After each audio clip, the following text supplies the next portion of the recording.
I welcome the chaos. The rule of show business is if it's the first week of my album release and you are saying either my name or my album title, you're helping. Every single thing that Taylor Swift is doing right now shows us exactly what her mission is.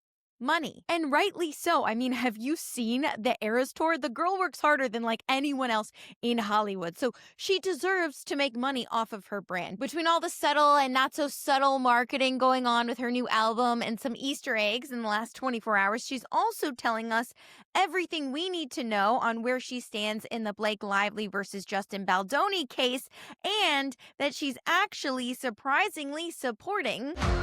Show me life. Show me love. Hey everyone, welcome back to Ashley BTV. I'm a journalist with 15 years working in Hollywood and media, and on this channel, I take you behind the headlines. We have a lot to get to today when it comes to the deep dive we're about to do on the Taylor Swift Lively saga. But before we get started, hit that subscribe button, hit the notifications bell so you actually get notified when videos are being uploaded, because some of you are saying, Ashley, how come I'm not getting notified? I'm like, you gotta hit that bell, people, so you never miss a video. Without further ado, let's get into it. Taylor Swift fans feel betrayed, at least some of them, by her alleged support of Blake Lively, digging up every Easter egg they can find that would connect our billionaire pop princess to the lying buffoon who is on a mission to destroy a man's career with zero evidence, okay? They're pointing to her Saint Laurent jewelry being similar to Blake's, if not the exact same. They're also pointing to a re-release of a podcast episode where the Kelce brothers are sharing exactly how they feel about Blake Lively. Before we dive into what the Kelce brothers have to say, I do want to thank today's sponsor, Aura. Protecting our data online is not only becoming just a desire, but it's now a necessity. And that's why I love what Aura is doing to help keep you and your family safe. See, as a business owner and a content creator myself, I am constantly flooded with scam texts, fake check-in messages, and phishing emails. And the scary part is, guys, is that don't they feel real? So here's what's really happening. Data brokers collect your information, your phone number, your address, even your email, and sell it to marketers, scammers, and even stalkers, and they are making billions doing this. Aura automatically finds and removes your information from those data broker sites and keeps it off. It's ongoing protection. That's what I love about it, not just a one-time cleanup. So with Aura, you get alerts if your info appears on the dark web, real-time fraud and credit alerts, 24/7 identity monitoring, and a built-in VPN antivirus and password manager all in one app. It's so simple, so easy to use. Aura is giving my viewers a 14-day free trial. So just use my link, aura.com/AshleyBTV. And those 2 weeks, you'll see exactly where your data is being sold. Scary. And Aura will start removing it for you automatically. That's aura.com/AshleyBTV. It's linked below and pinned in the comments. So let's hear what the Kelce brothers had to say. It was also the film debut of our friend Blake Lively. Nice. She killed it. Did absolutely wonderful as Bridget. Killed it. I might have been a little biased, but I thought Bridget's story was the most relatable and probably the most fun. Our good friend Blake Lively. Well, by the looks of it, it appears Taylor must be trying to tell us something. Clearly. But the podcast appearance was in October of last year, so no, it does not give us real-time feedback about the singer's support, but what it does tell us is that the football players aren't just a bunch of knuckleheads. Their production and marketing team is smart. This was in a content calendar. Like, just picture this.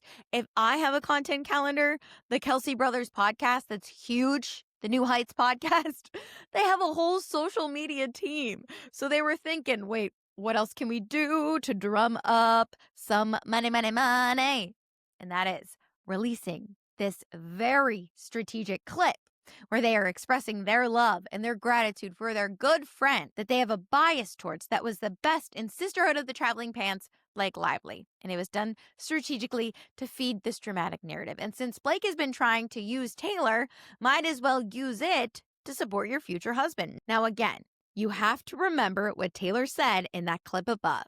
She loves that first week of an album drop, anyone and everyone to be saying her name. So is she feeding into this narrative that there's so much drama between her and Blake Lively, Betty Boos? Of course she is.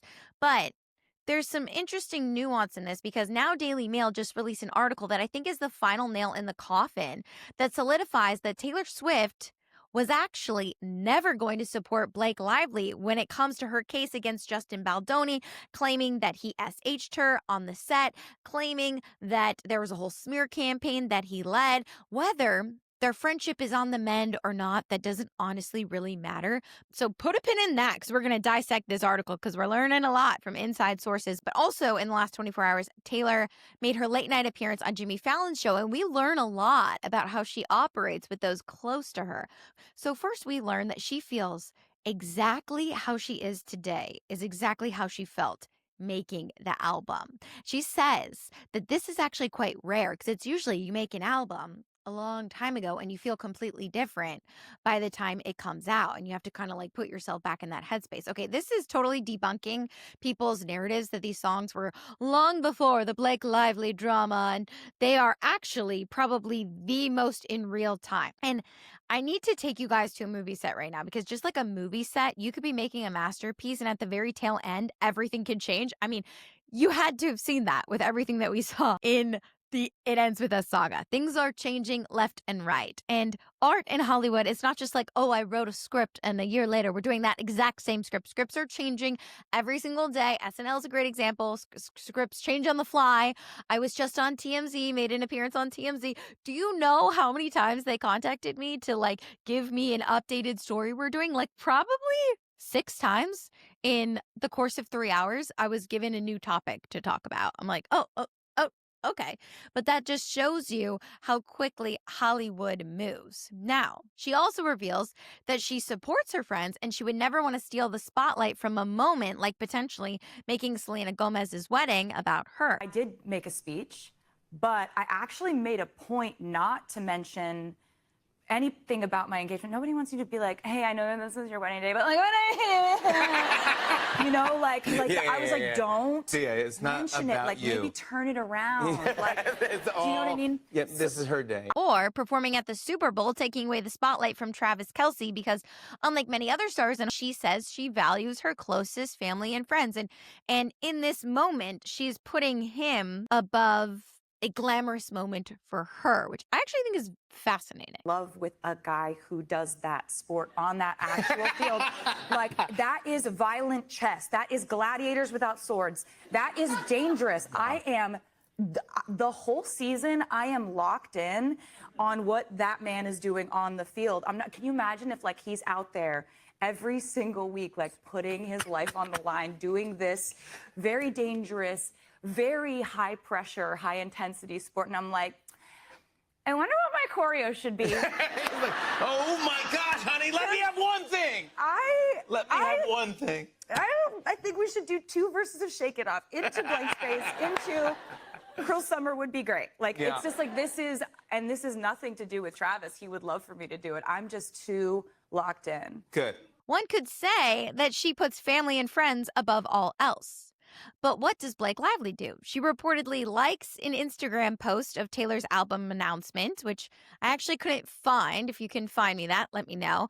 But she knows that this will drum up headlines and does the opposite of what Taylor does for her friends, which is steal the spotlight. Now, is it possible that this is all in cahoots? That they knew they were all going to do this? Possibly. Blake didn't steal the spotlight from the engagement, so you have to give her, I don't know, some points if you want to on that.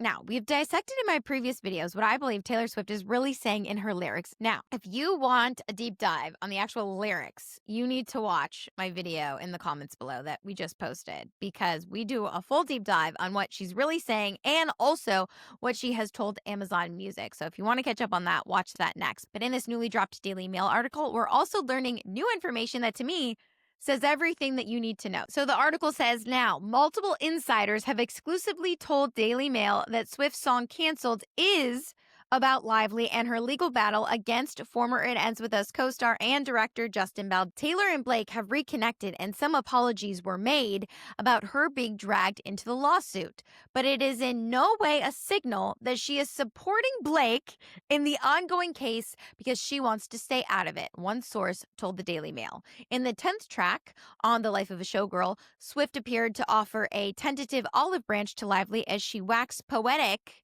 about sharing a bond with those in her inner circle who also faced public scrutiny. Their decade-long friendship notably took a turn earlier this year when Swift, who is the godmother of the actress's children, was unceremoniously dragged into Lively's ongoing legal case with Justin Baldoni, which is currently set for a March 2026 trial.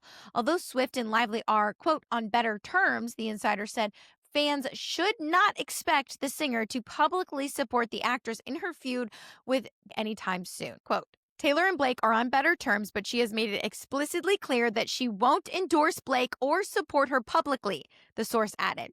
So essentially, these insider sources are saying that trust was lost because, as we know, Justin's attorney, Brian Friedman, went on the record saying that a close insider to Taylor Swift admitted that she was being pressured and blackmailed to support Blake Lively in this case and threatened to release 10 years of text messages. But it seems like, according to this article, that Taylor is willing to accept Blake back into her life, but only on her terms and without supporting her in this lawsuit. So what does this tell me? This tells me that Taylor is actually maybe an amazing friend to offer some sort of forgiveness for a friend trying to blackmail you with extortion. But I don't think you should care whether Taylor and Blake are friends or not, because they do have a history of 10 years and she is the godmother to her children. I couldn't really picture myself being friends with someone who was trying to blackmail me and extort me, but that doesn't really matter. What matters is she is not supporting Blake. Even the insiders say this, according to this Daily Mail article, in this case, which means that she does not believe that Blake is telling the truth. And remember, Blake said that Taylor was with her in every step of the way along filming and producing and this entire production process of It Ends With Us. She was literally walked into one of their meetings. Justin Baldoni has noted her talking about who should be cast. Now, Taylor's team likes to say she had no involvement. She only offered one song, but clearly she was involved to some extent. Clearly she knew what was going on to some extent. This could have been the coolest girl bossing too close to the sun with your bestie. This would have been like getting pregnant with your bestie at the same time. Very, very weird comparison.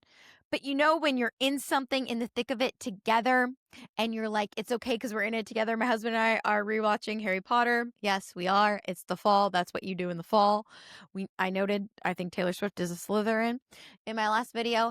And you know how Harry and Ron and Hermione, they're like, they know they're going to get into trouble for a lot of things, but they're in it together. Well, if Taylor saw everything going on, this would have been an amazing opportunity for her to just been in it with Blake and stood by her the entire time. The fact that she isn't tells us that she doesn't believe Blake. She is reportedly willing to be friends with her, but won't support her lawsuit against the man who SH'd her, but she's willing to support random Kesha. So my friends, let me ask you, does it really matter if they are wearing the same jewelry or if there is any way you can twist the lyrics to show any support of Blake if Taylor is not supporting her publicly in the lawsuit? No.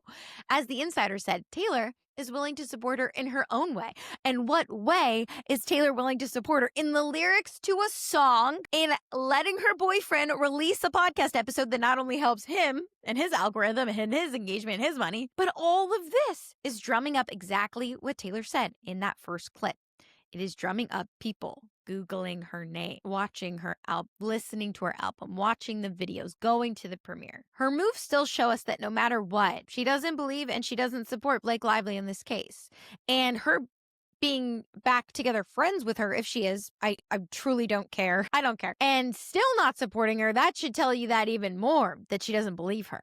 If she did, all she would have had to do was like one of her tweets or like one of her posts or go to dinner with her or anything. Instead, she's letting her back in on her terms. Now, people still feel betrayed, and I think that's valid. And why do they feel this way? They feel this way because her subtle hints, which could skew one way or another, grant her plausible deniability. And the trust she's lost for Blake, I think, when you really think about it, is the same trust that some of her audience has lost for her. Because if she really knows that Blake is lying and she wanted to be honest with her audience, which is most likely that she does know she's lying, then she wouldn't be dodging a deposition. She'd be telling the truth, especially after her friend blackmailed her. What's odd is that in the past, Taylor has admitted that she is very clear on her boundaries. So what does this tell us? So my question for Taylor is, What does Blake have on you? And why do you want and why do you need her by your side? Taylor seems like a really good friend, at least based on what she shared with us, right? So you really only have two choices in gaining the audience's trust that at least care about this case, which, you know, some could say are a few thousand people, but truly it is a few million.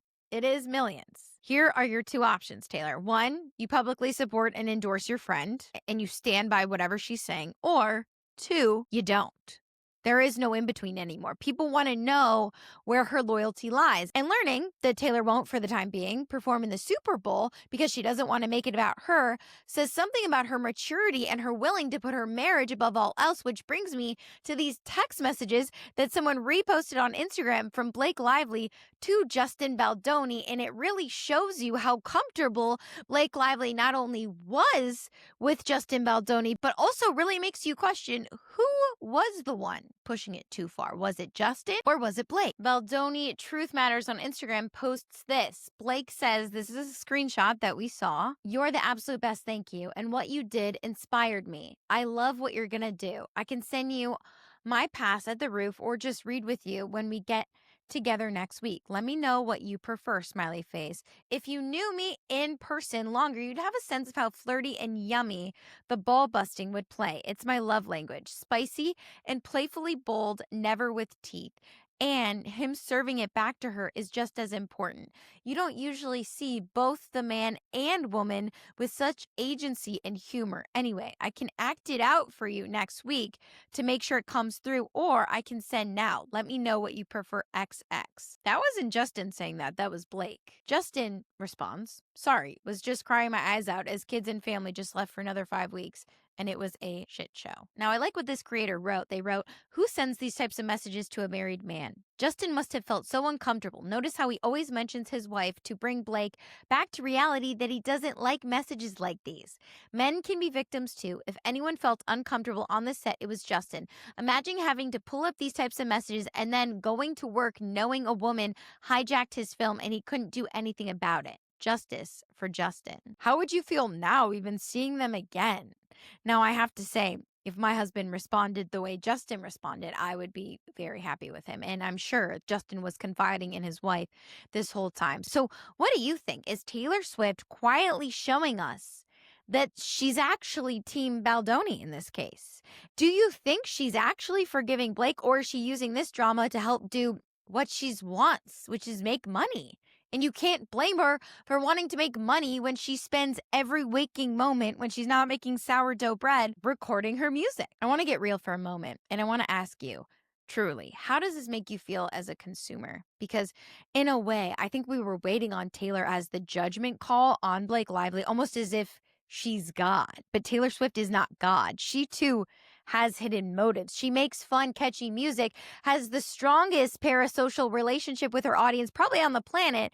But at the end of the day, she's not your moral compass, and you can't expect that behavior from her. You have to remember that at the end of the day, she's here to sell records, to make you feel good, and to do what she loves, which is making music. That's why she's dedicated her entire life to doing that, and why she will not let someone like Blake Lively bulldoze her out of that. And she also will not lock arms with someone she knows is gonna lose and telling falsehoods. So if you were waiting on Taylor Swift to be your moral compass, to be the judgment call in this, and you feel like betrayed by her that she's not standing up for this man, I want to remind you that she didn't sign up to be our savior, so we shouldn't be turning her into our moral compass. She's going to do what's best for her at the end of the day. Would you do the same if you were in her shoes? Maybe not. Maybe you would say, I got to stand up for this person. But if she doesn't have an allegiance to Justin Baldoni, the same way in her mind, she also doesn't have an allegiance to Blake Lively if she thinks Blake Lively is going to take her out. So if you feel betrayed by Taylor Swift, if you're a big Swiftie and you're like,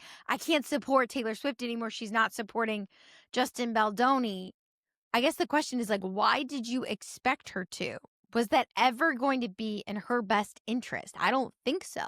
And I know this is harsh saying it, and you might not like me for saying it, but It's just the truth if you really big picture this moment. So I want to hear all of your thoughts. Drop it in the comments. And coming up, we're going to dive more into Hollywood marriages. You're not going to want to miss this, what some are doing right, what some are doing wrong. So go ahead, hit that subscribe button and stay tuned for our next episode of Behind the Headlines. And don't forget, my viewers are going to get that 14-day trial when they sign up for Aura.com. I definitely want you guys to check this out because protecting your data is one of the most important things as the internet continues to spiral out of control. Just use the code Aura.com/AshleyBTV, and I will see you in the next one. Ciao.